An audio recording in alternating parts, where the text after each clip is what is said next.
Pessoal, nesse vídeo aqui a gente vai falar da bioquímica da contração muscular, que é um assunto geralmente meio tenso, né? Cheio de detalhes bioquímicos difíceis de estudar.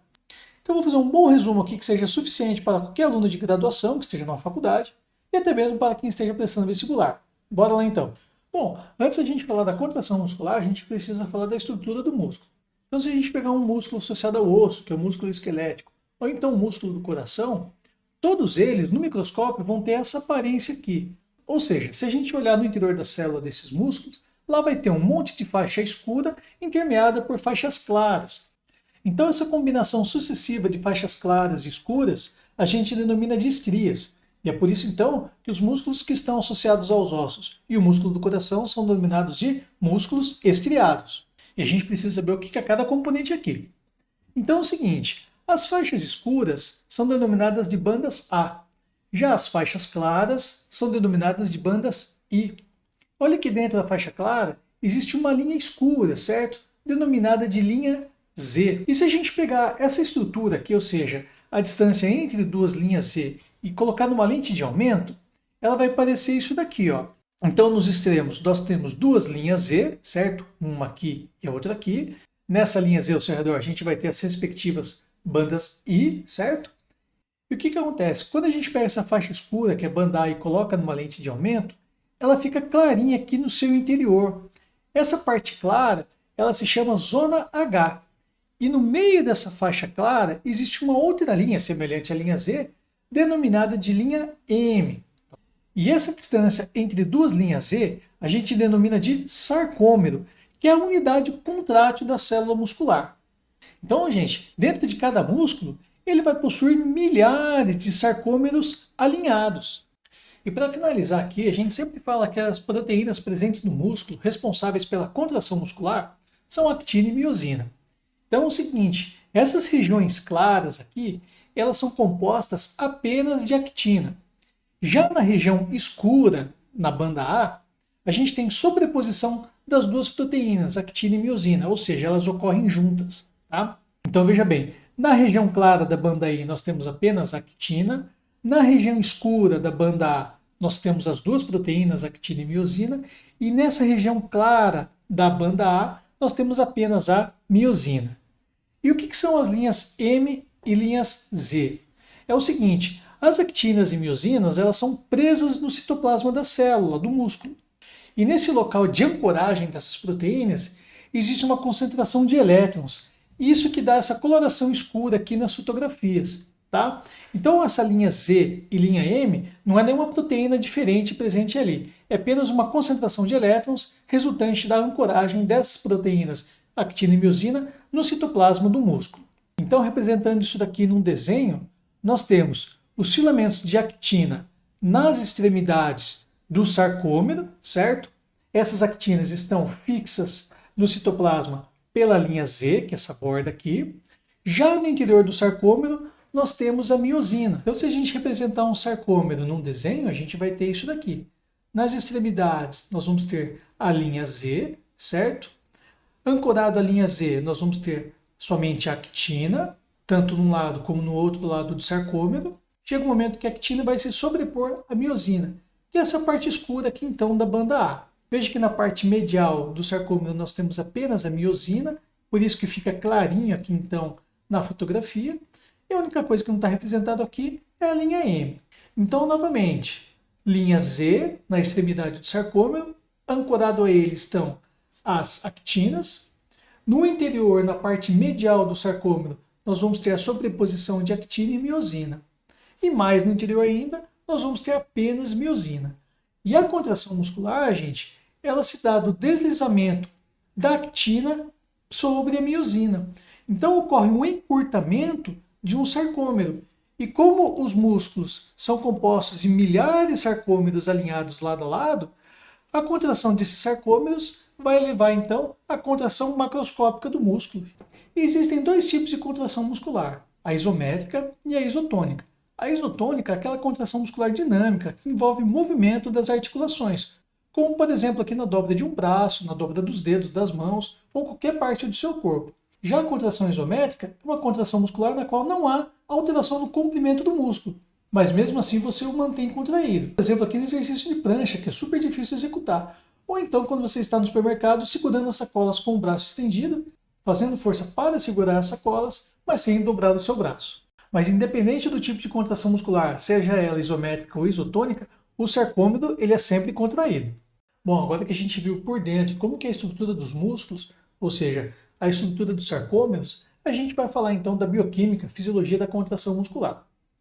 E para isso, então, a gente precisa saber mais alguns detalhes das moléculas de actina e miosina, que no seu conjunto a gente chama de miofibrilas. A miosina, gente, é um filamento longo e grosso, tá? Ela possui uma espessura aqui numa extremidade que é denominada cabeça da miosina. E é nessa parte aqui que vai haver a participação do ATP. Ou seja, o ATP então ele fica conectado à cabeça da miosina. Já a actina é uma molécula comprida, mais fina, que é anexada a ela duas proteínas que eu não mencionei ainda, a troponina e a tropomiosina. Essa troponina é nela que vai ser conectado o cálcio, que dá início à contração muscular. Já a tropomiosina é uma molécula comprida que cobre a região que vai haver a ligação entre a actina e miosina. Então anote no seu caderno esses óbvios aí. O ATP se liga à cabeça da miosina, já o cálcio se liga à troponina que está anexa à actina, e a tropomiosina é uma molécula que cobre a região de conexão entre actina e miosina. Além disso, gente, os sarcômeros eles são rodeados pelo retículo endoplasmático da célula muscular. Só que no músculo, o retículo endoplasmático ele é denominado retículo sarcoplasmático. E é dentro então desse retículo endoplasmático, sarcoplasmático, que está presente o cálcio, que vai dar início à contração muscular. Então, finalmente chegamos na bioquímica da contração muscular. Vejam bem, aqui embaixo nós temos em rosa a actina, associada a ela a troponina e a tropomiosina. Aqui está a miosina e nessa estrutura aqui, que é a cabeça da miosina, onde está alocado o ATP. Primeira coisa que acontece, para um músculo contrair, é sempre necessário uma determinação vinda por um neurônio. Então esse neurônio que está associado ao músculo, ele é chamado de neurônio nervo motor. Então esse neurônio ele ativa o funcionamento do músculo. Quando ele ativa, acontece o seguinte: o retículo sarcoplasmático ele libera íons cálcio no citoplasma da célula muscular. E esse cálcio, então, ele se conecta a essa região C, denominado TNC, da molécula troponina. Quando ele conecta, ele faz o seguinte: a troponina muda de lugar, ela avança para frente, empurrando a molécula de tropomiosina aqui para o interior do filamento de actina. Com isso, ocorre o contato físico entre a cabeça da miosina com o filamento de actina. E logo que ocorre esse contato físico, a molécula de ATP ela vai ser fragmentada em ADP mais fosfato. Nessa fragmentação de ATP, ocorre essa dobra aqui da cabeça de miosina. Veja bem, aqui a cabeça de miosina está perpendicular à actina, aqui ela se dobra. E aqui quando ela se dobra, ela empurra então o filamento de actina para a parte medial do sarcômero. Dessa forma, então, encurtando o sarcômero, levando à contração muscular. Então aqui no sarcômero, quando a célula muscular está relaxada, nós não temos contato físico entre miosina e actina. Mas então, quando o neurônio ativa a contração muscular, o sarcômero vai liberar íons cálcio aqui nessa região, entre os filamentos de actina e miosina.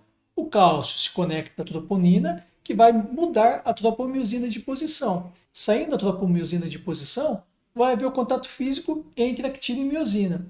É nesse momento que o ATP é rompido e acontece o quê? A dobra da cabeça de miosina empurrando a actina para a região medial aqui do sarcômero. Isso acontece em ambos os lados do sarcômero.